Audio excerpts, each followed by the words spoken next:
Mute devices. Buenos dias, good morning, good afternoon, everyone. Thank you so much for joining us today on our Immigration Spotlight. Today, October 28th, National Immigrants Day. We're happy to have you all here. This session is organized by the Latin American and Caribbean Committee of the Loreto community. And at the LACC, we work to be a healing presence, a source of hope, and a force for change while seeking justice and peace for all who are impacted by the inhumane immigration policies and decades-long interventionist foreign policy of the U.S. throughout the region. Immigration Spotlight is our monthly virtual program, bringing the latest information and covering emerging issues on migration, immigration, the political climate, and related issues, and what's happening at the border. Together with our courageous partners, the women and men, working on these issues on the ground. And today we will be hearing from a few of them. Our program today will be focused on the work of Salvavision and La Casa de la Esperanza. So we will hear from Dora Rodriguez. As many of you know, Dora is the director and co-founder of La Casa de la Esperanza, a migrant servicing center in Sasabe, Sonora.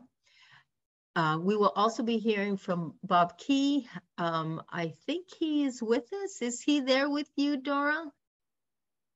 Not sure if I see him on yet. He's on, Rosa. Oh yeah, we see him. Okay, so Bob Key, who is a longtime volunteer along the border and who has now joined Salvavision as their treasurer. So we are going to be giving Dora some time to first talk a little about La Casa de la Esperanza, the volunteers, and then we will be viewing a short video on Sasabe to provide some context to what they're doing there and about the border and what's going on.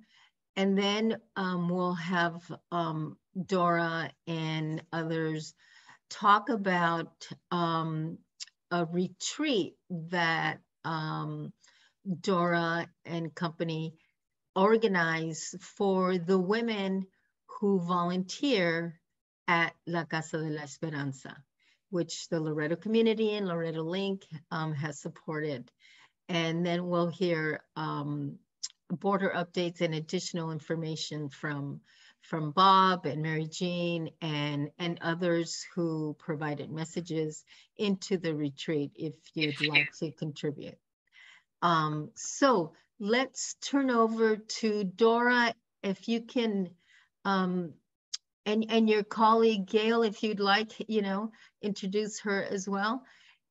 If you'd like to just give a little background for those who may not know about La Casa de la Esperanza and the work that you're doing there, and then we'll show that Sasabe video and then your slideshow. So, Dora, please. Thank you. Thank you, everyone. I mean, it's always a blessing to be here with you all. It is always refreshing to be here. Gail just went downstairs and grabbed a cup of coffee. We are in Flagstaff, Arizona this morning, but we knew we had to be here with you guys, so we behaved last night. Come home and went to bed. But anyways, so Casa de la Esperanza is a house for hope. And it's a beautiful name because it does that. In 2021, myself and several volunteers and sisters organization saw a need in the remote town of Sasabe, Sonora, next to Sasabe, Arizona, which Sasabe, Arizona is about 11 families in there. And Sasabe, Sonora, it's about 2,500 people, locals, they live there and they are very proud and love their little town. And but in 2020, Border Patrol decided when the pandemic just began in March, this government decided to deport our asylum seekers and migrants back to Mexico, deported. And it didn't matter what country you were from, you were back in Mexico immediately after you were apprehended crossing the border, or if you were present yourself and asked for asylum. So it was, and it's still on, it has not gone yet. So we saw a need in that town. We saw a crisis in that small town, which has no resources. It has no hospital, no shelters, no transportations for the locals. And just imagine a person from a native, indigenous from Guatemala that does not even speak the language, being thrown in a town 2, 3 in the morning with nothing on it. It's just to a very haunted town. It's very quiet. So we saw a need. When we went, I was invited to go there with several other sisters that help in that area, and we saw the crisis. Well, the crisis was that 150 plus people was being deported every single day in that area. So, you know, and this is who we are. We see a need and we act on it. We have to. So we were asked to help. We were asked to bring some humanitarian aid. And we did. Within the next 8 months, we delivered over 20,000 bags of food and water, and had sandwiches to people in the streets because we did not have a place. So during that time, we were suggested to open a resource center in that town of Sasabe, Sonora. And so we gathered all the locals, the authorities, and I don't know who else was involved in those meetings, but we got that okay to open the resource center. That it has been supported by incredible support by you guys. Loreto Link has been present in every way, giving us donation grants for food, for medical, for all these needs. So we opened in May 21st. And since May 21st to present, we have served, I mean, I don't like numbers, but some people, you know, like to hear numbers of serving. And we have really offered more than 5,000 hot meals because our center offers a shower, a nice and hot shower in winter. We offer meals, hot meal, change of clothes. We offer a phone call to their families, as well transportation to the nearest area, which is very far and very dangerous for our travelers to go. And they cannot walk. It is way too far. And we offer the ride for them, the transportation for them. And then we pay for their tickets all the way to the home country if they wish not to do this journey anymore. So it has been nothing but a blessing in the house. The name says it all. Casa de la Esperanza. It's a house of hope. And the people from the town all together, we brainstorm and everybody agreed to this name. And like I said, I have been blessed to be present and witnessing people that was in the desert for 10 days lost and bringing them back to life and giving them back dignity. You know, that so often when they are deported, Border Patrol really take charge to take that away by taking all their belongings that they own, throwing them in the trash, or sending them with a trash bag to our center. So, but because of that, we created a dignity bag. So we have a bag that everyone that comes to our center takes with them. So they never leave it with their belongings in a trash bag. So we are very happy to to be part of you and all this amazing group. And then if you have a 2 minutes, I want to introduce Gail. And of course, Bob is part of our group too, but Gail was with me in day one when we opened the center. So she is la guerrera. I tell her, my co-founder, the fighter. So she is the women of the border wall too. So is that okay? I can share with you guys. Of course, excellent. Yes, thank you, Dora. Oh, I told her she had to put her Loreto shirt and look at what she's doing. Put it on like that, okay? Isn't the green beautiful? I like that. So yeah, Dora and I have known each other for a while, but she called me one day and said, can we go on a trip? And we decided to go in this little town of Sasabe. I hadn't been there in a long time. And boy, did we discover a need. We discovered a tremendous need. And that was just the beginning. And now it's over 2 years. And it's just been a blessing. And people said, weren't you bored during COVID? And I said, no, I lost 40 pounds. I was so busy. Yeah. We were like going, twice a week, taking 700 meals a week. We were taking down that we could put in the microwave and heat up and give to people because they were deporting people 24 hours a day. Yeah. So in the middle of the night, and you could put a little chicken and cheese sandwich in the microwave and hand it to them. They'd sit and hold it to warm their hands up, and then they'd eat it. It was just, it was amazing. It still is amazing. So anyway, thank you very much for letting me join in. Thank you very much for the retreat. Mm-hmm. I needed it. I enjoy it. It was great. So thank you for what you do. Thank you so for much. What you do. Exactly, Mary Jane. Thank you for what you do. And we're happy to support this. So to provide a little context about Sasabe, what Dora and Gail have been talking about, we're going to show this short video. And Sally, let's hope that you're ready and you're muted. Just a short video about Sasabe that some wonderful person put together, just to give you a context. Okay, we're ready to go. Thanks.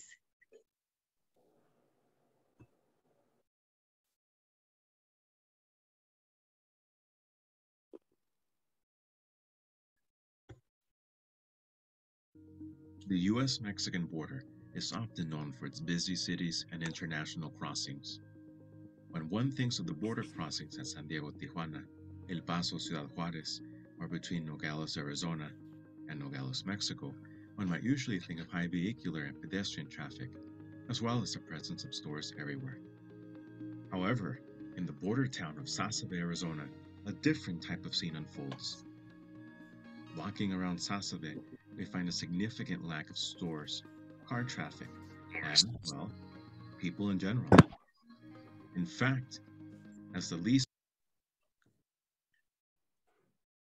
transited port of entry between Arizona and the neighboring Mexican state of Sonora, the border town of Sasabe is essentially a ghost town. Despite that, Sasabe and the surrounding Altar Valley is one of the most transited routes for undocumented migrants entering the United States as of the early 2020s. Join us in this nomadic border journey as we explore the ghosts of this forgotten U.S.-Mexican border town.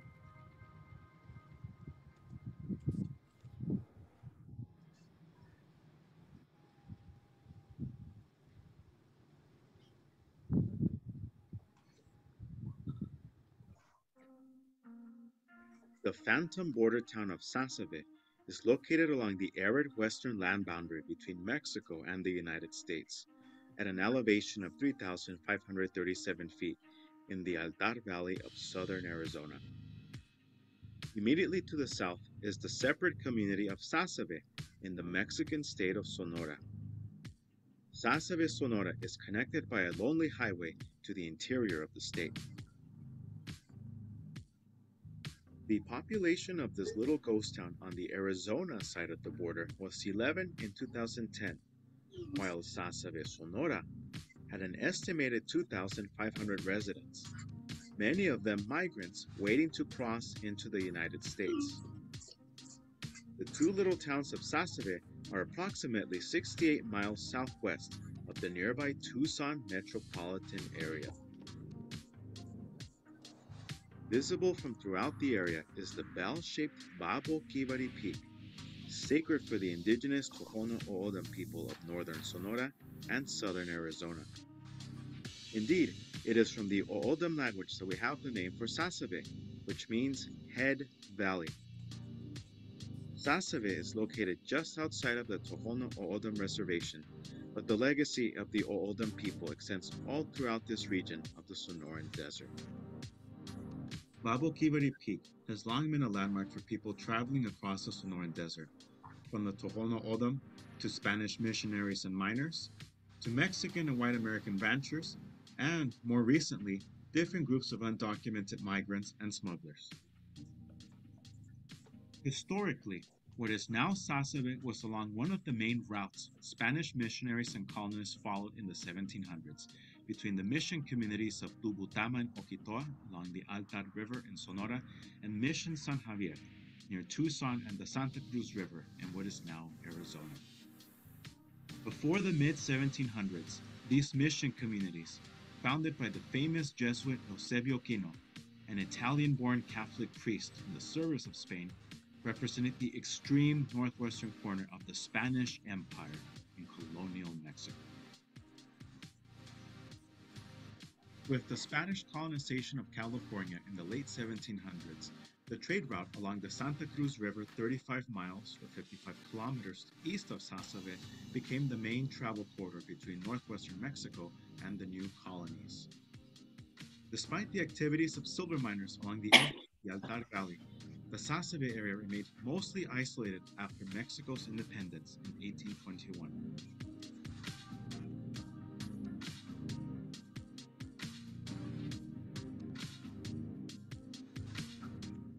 The current international border came to Sasabe in 1853 when the United States pressured Mexico to sell it what is now southern Arizona in an agreement known in the U.S. as the Gadsden Purchase.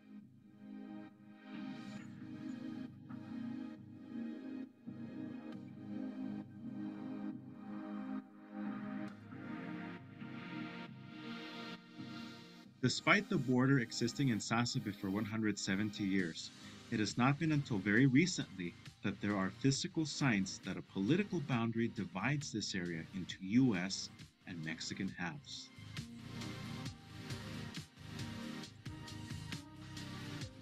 Recently, the increasing militarization of the U.S.-Mexican border has pushed many undocumented migrants away from busier crossings in Nogales, El Paso, and San Diego into the more remote edges of Arizona, including the Sasabe area.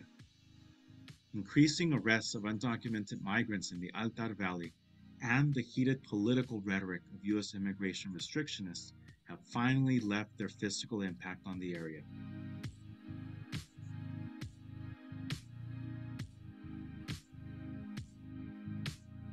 Looking southeast towards the Cerro El Fresnal, or Ash Tree Mountain, we can see some of the permanent destruction caused by the construction of the U.S. border wall project in 2020. Expanding on existing border fences constructed by Presidents George W. Bush and Barack Obama, the Trump-era border wall confronted the challenging physical geography of the Altar Valley by dynamiting whole mountainsides and bulldozing the desert landscape. Work on the border wall system near Sasabe began in June 2020 after the U.S. government awarded a $1.28 billion contract to the Fisher Sand and Gravel Company to build the project from the boundary of the Tohono O'odham Nation through Sasabe and on towards Nogales. While the high cost of the 42-mile project and the selection of a company which made significant donations to the former president's political campaigns are controversial, the massive amounts of water used for the border wall created even greater anxiety for ranchers living near Sasabe. An estimated 110,000 gallons of water were being pumped each day to mix the cement required for the wall project. By August 2020, ranchers told KVOA Channel 4 in Tucson that water pressure and water levels in the valley were dropping, while the U.S. government's Department of Homeland Security denied media and private citizens' requests for information on the pumping. It's likely that ranchers on the Mexican side have also seen the impact of this. Pumping 110,000 gallons of water a day is a massive undertaking in the Sonoran Desert and will undoubtedly leave permanent economic and ecological damage.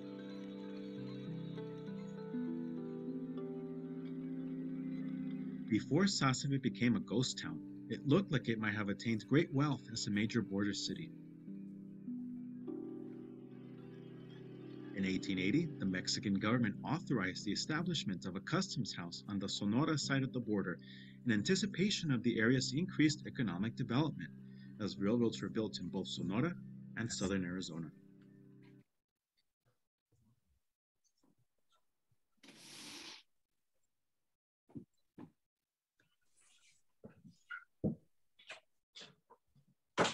Thank you, Sally. Thank you so much. We wanted to provide you with some visuals from the area and a little context. So now we want to hear from Dora and Bob and others about the retreat that you had, Dora. And I know that you have a slideshow that we can show. If you want to unmute yourself.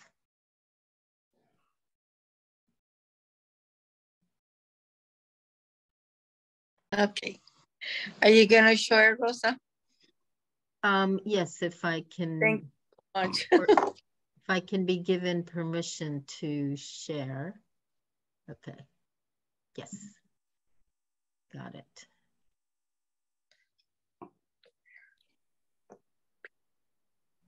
All right. So after 2 years and meeting the local women, the wonderful women in Sasabe, Sonora, who are, present looking at the ugly border wall every single day, we have made so much community in there, so many connections that is incredible. They had accepted us as sisters and working together in this. So what you see right here is a park in Rocky Point, which our women from Sasabe, Sonora, had to travel about 4 hours in a car, in a bus, but they finally got to the place where we had our women retreat. And so we are in a plaza in there, just posing in there. You can move to the next one. So this is where we stay. And the purpose of our retreat was really to build community and build community together with each of you. They share with us women your experiences. And I tell you, they were so thankful and so excited to see the energy that each of you presented to us. I have sent pictures of you ladies that sent the video presenting to the women, but I don't think they're in this slideshow. But that you can see a couple of women looking into the ocean and just having a wonderful conversation. Yes, and then you see the grocery. We were at the grocery store getting all the food for our retreat, but we went to buy food in Mexico, so we would leave, some funds in the stores over there. We did not bring nothing from the United States because we wanted it to contribute at the area where we were staying too. So we can pass the next one. Oh, there's Mary Bundy. If I can just interject here.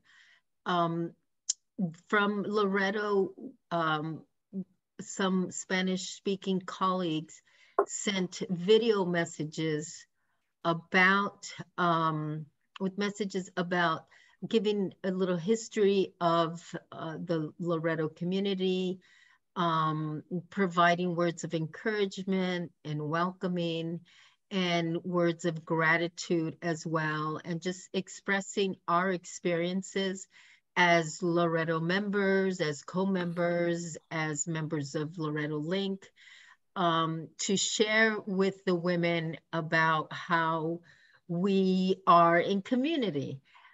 So we had Mary Bundy, who is here, Mary Jean as well, Martha Crowley, Lillian Moscaline, and myself send video clips. And these video clips are in Spanish. So bravo to the women who presented. They did such a great job, and you know, very fluent in Spanish. And they will be on the Loreto private member site to share with transcription. Right now, we just have them in Spanish, and we can share those if people want to view them. But we will have them in the member site with transcription, with information about what they said, but that takes a little longer. So,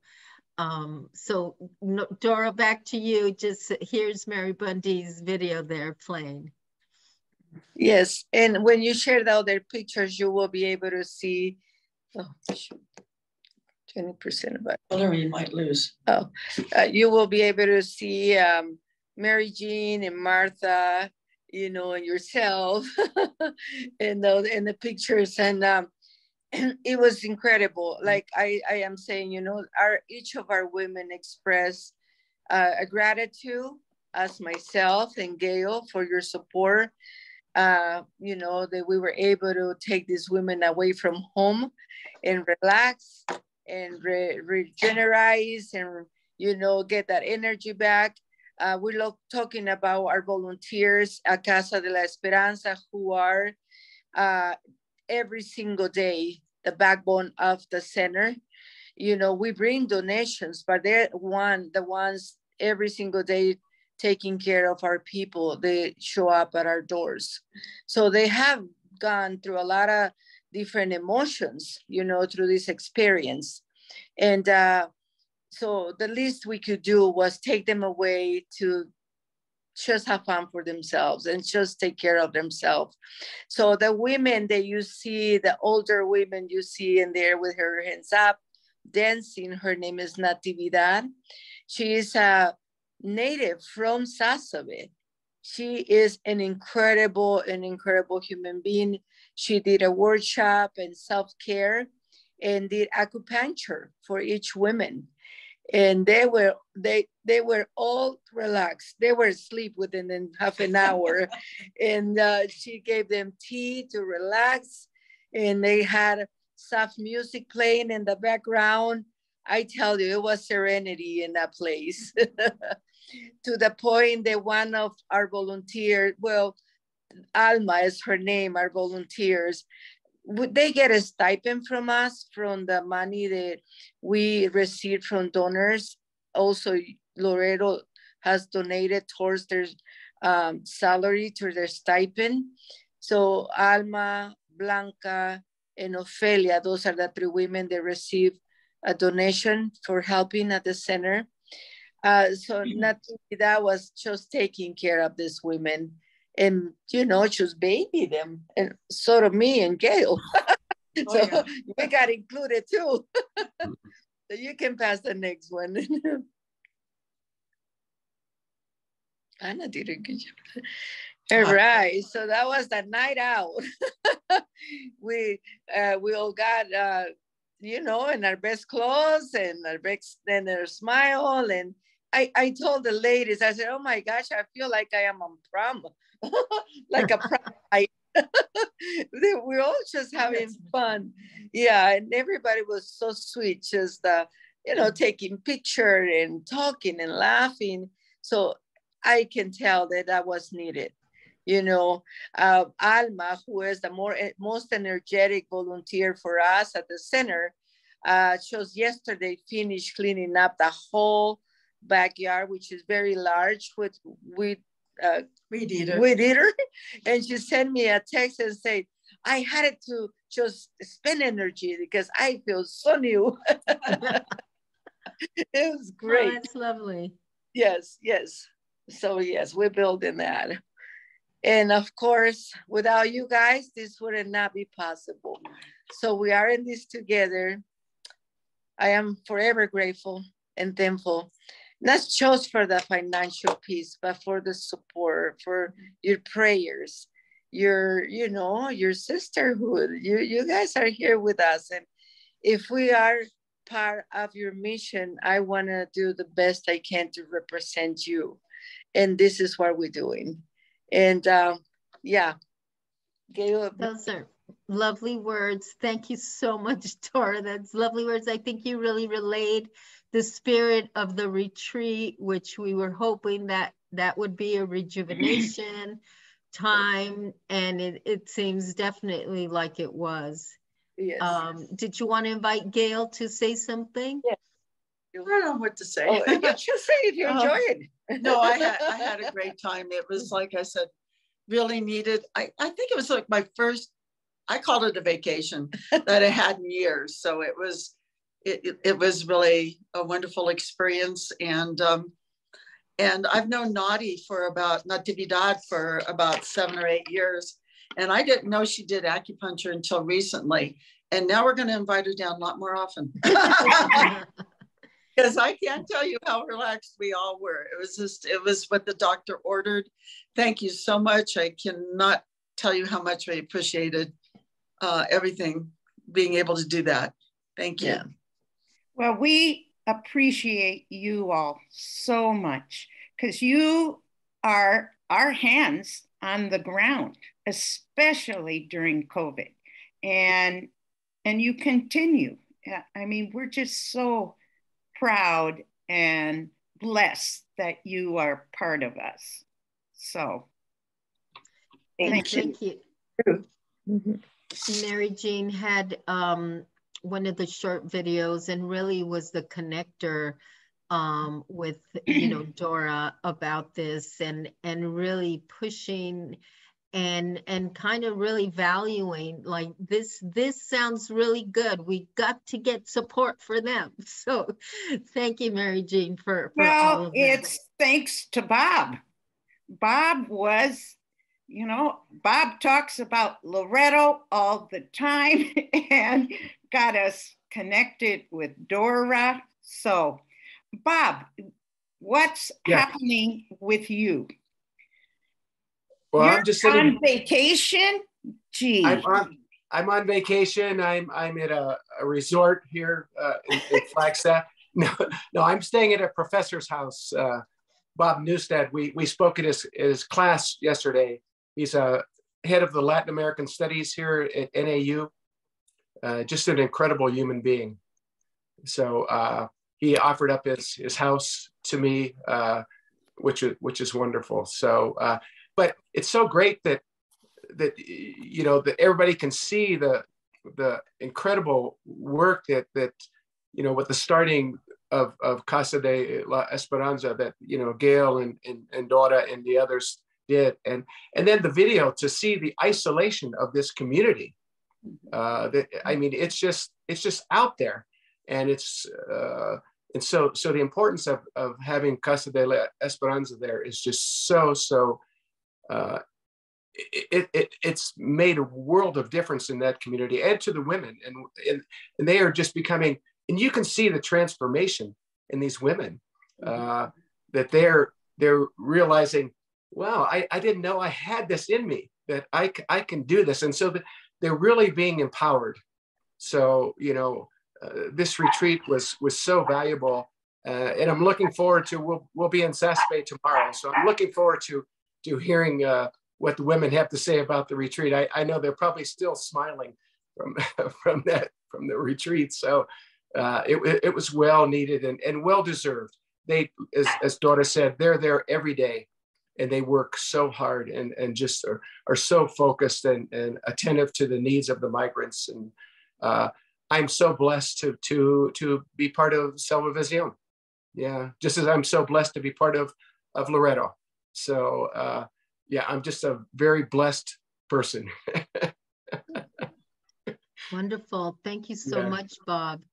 You're bringing us good news today. Usually you're bringing us the news of what's happening, you know, right at the border. So it's good to hear that. Yeah. I wanted to invite Mary Bundy, if you wanted to share about what you shared in your video. And then if there are any questions for Dora, for Gail, for Bob, for Mary Jean. But Mary, you had a wonderful video that you shared really about community and about Loreto. So do you want to reflect on that, or you can also just reflect on anything you've heard? Well, no, I was going to be on today. I feel like I've just been spotlighted. No, it's fun. I am so grateful that this opportunity came our way and that we pulled this off. I think we had a lot of community bonding and everything with the women there and with doing this project amongst ourselves. I'm very grateful. I wrote out a little speech, to give, because I wanted to give a little history of Loreto, how it started on the frontier and how it has been evolving all through the decades of our 200 and some year history, and how we've come to co-membership and to link now.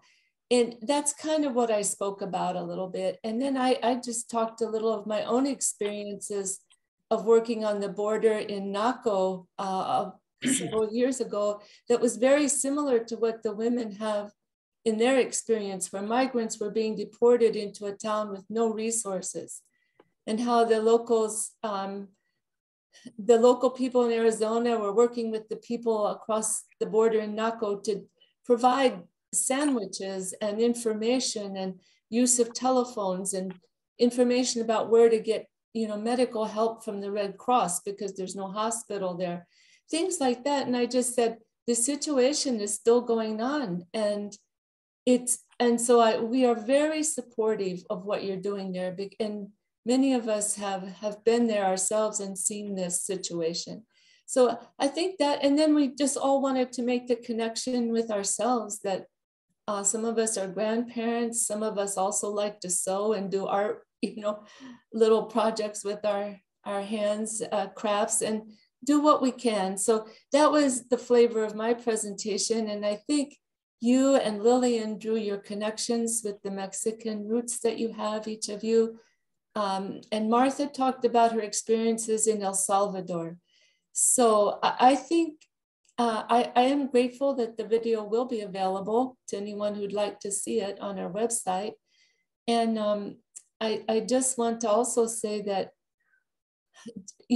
life is continuing to expand for us at the border, because we just got back from a trip to Tijuana a few days ago, and we were able to see Espacio Migrante and to see the Casa Arco Iris, which were also very good experiences for us. So we continue, and I'm grateful for the opportunity. Thank you for spotlighting me. Thank you. Thank you so much, Mary, and also explaining about what Martha Crowley and Lillian presented on the videos, and myself, and just to add a note that I ended my video talking about how important this work with migrants is, and how it's really connected to the larger international human rights work. And that's really valuable, and wanted to relate to these women that, they're giving of themselves, they're giving them the time, they want to do this for their community, for their people. And they may not always notice or see it as important international human rights work, humanitarian work. And so putting it in that context of the connected to the larger work around migrants and human rights. So we, again, we will make those available. People are already asking me for them in Spanish, so I could send those as well. I wanted to just bring in Mary Jean right now, and just following what Mary said, to talk about your trip to Arcoiris and talk about that. That's kind of like a new center that we've made contact with, just like we did, you know, a couple of years ago with La Casa de la Esperanza. So Mary Jean, maybe you can tell us about that. Okay. Connie, who's on, Mary Bundy and Martha Alderson came with me, and we went to both shelters, Espacio Migrante and Casa Arcoiris. We in Tijuana, right? Tijuana. In Tijuana. And Dora and Bob are coming at the end of November to speak in Tijuana. So we're looking forward to that. And all of LACC is coming also. We're going to have first face-to-face in 3 years. So we're glad about that. Casa Arcoiris, thanks to Espacio Migrante, the people, Paulina at Casa Esperanza, or Espacio Migrante, yeah, said that they really needed help and introduced me to Casa Arcoiris. And that is the Rainbow Home. It is a safe house for LGBTQI plus migrants who are seeking asylum. They have 32 guests right now, and it's big enough for 35. It is very poor house. We sat in the patio, and it just, their needs are very great.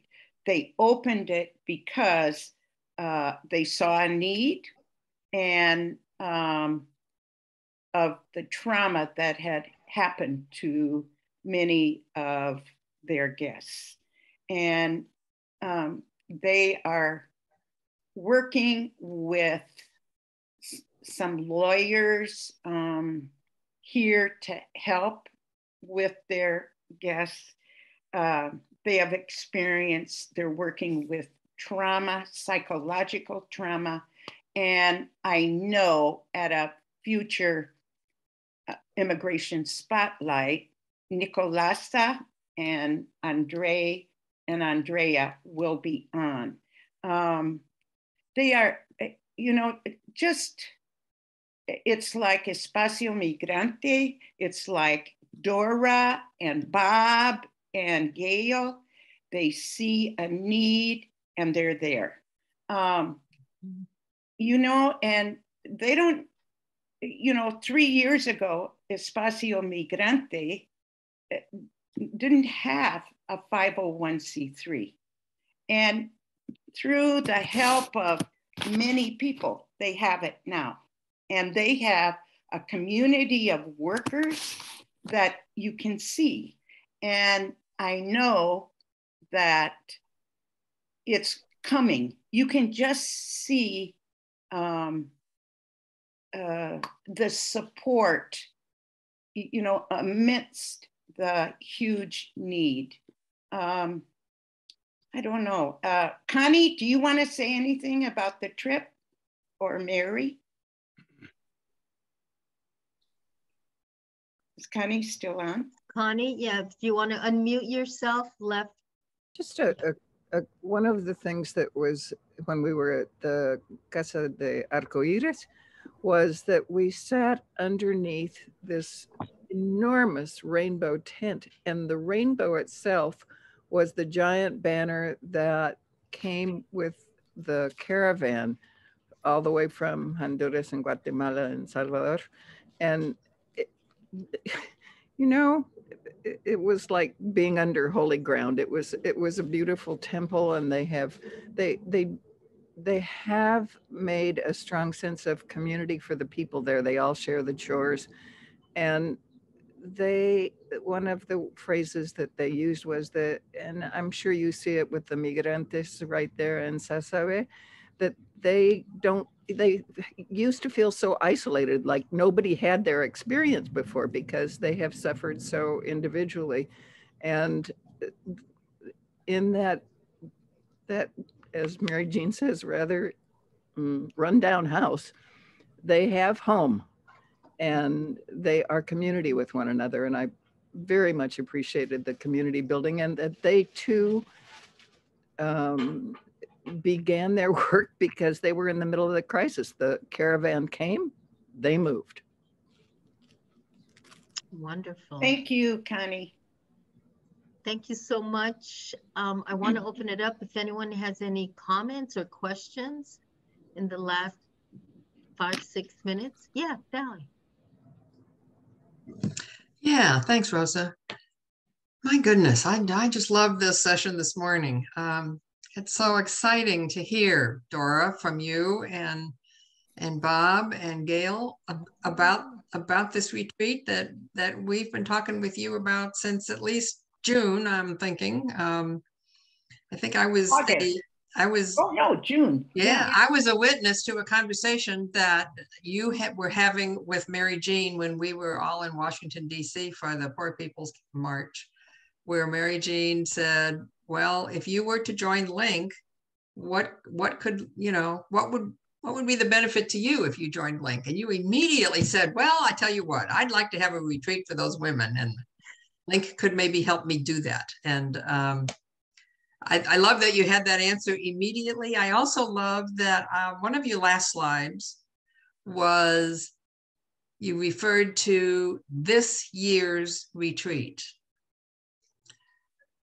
Now, I know that this is the first one, I think, so it's not as though every year you have one and this is this year's retreat. So I'm thinking that simply reflects your anticipation that you're going to do this next year also, and the year after, and the year after. And if that's your desire, we'll be there with you. Thank you. Oh, that's lovely, Sally. Thank you for that. Thank you for committing us. We just saw the value of it. We could see the joy in these women and in your voices, Dora and Gail. So, Dora, do you want to say any final words? I don't see any other questions or comments. Oh wait, Helen. Hi, Helen. Hi, it's been a little while. Hi, Helen. How are you? Yeah. I'm well. It's good to be with everybody this morning. Let's see. I just wanted to say thank you for this. So I got busy with some other projects, as you know, and I was really busy with helping somebody from the DR Congo write a book, and that book is really close to finished, which is amazing. And so I have a little bit more bandwidth. And today, what I loved was just the way that you reached out on the email, like how you told me ahead of time that this would be very inspiring and hopeful. And then that is so true. So I really do feel inspired this morning and so glad to be with you all. I feel like the retreat gave people so much good energy that I'm the recipient this morning. It's like I'm getting to be there too almost. So thank you so much. It's just great to be here. Great to see you, Helen. I love that. That is a great note for, I think, all of us to relate to. It totally is. So Dora, before I just have some final announcements, do you want to have the last word?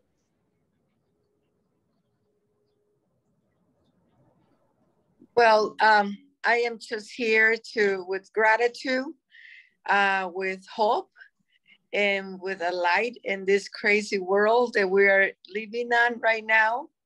And I think that if we keep that light going, we are gonna be okay. And as I told a large group last night, we cannot give up. We all have a responsibility, and we're doing this in small ways and big ways. It doesn't matter. We're all doing our part.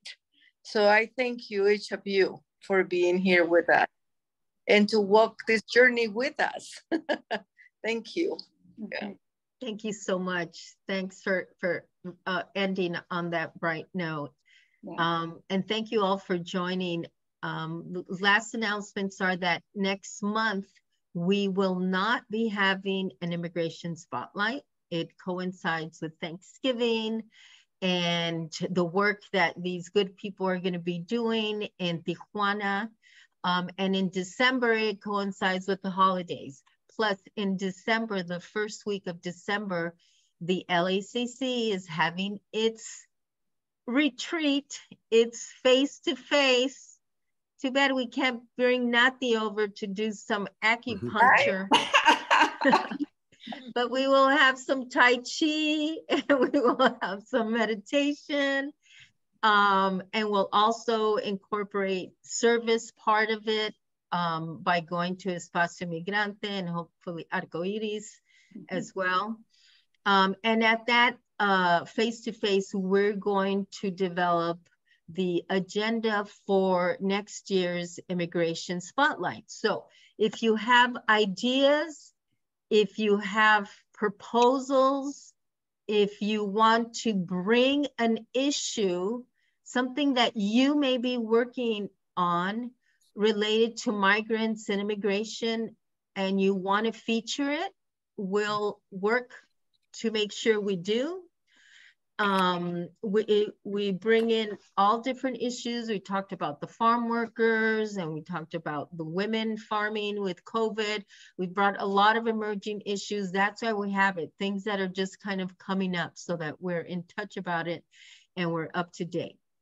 So you will see us next Immigration Spotlight in January. For now, thank you all for joining. Thank you to our featured speakers, Dora and Gail and Bob. Thank you so much for all you do. And Mary Jean and Mary Bundy, thank you so much. And Sally, always for our technical support. Muchas gracias. Que estén bien. Thank you so much. Bye. Be well, everyone. Cuídense. Take care. Happy Thanksgiving.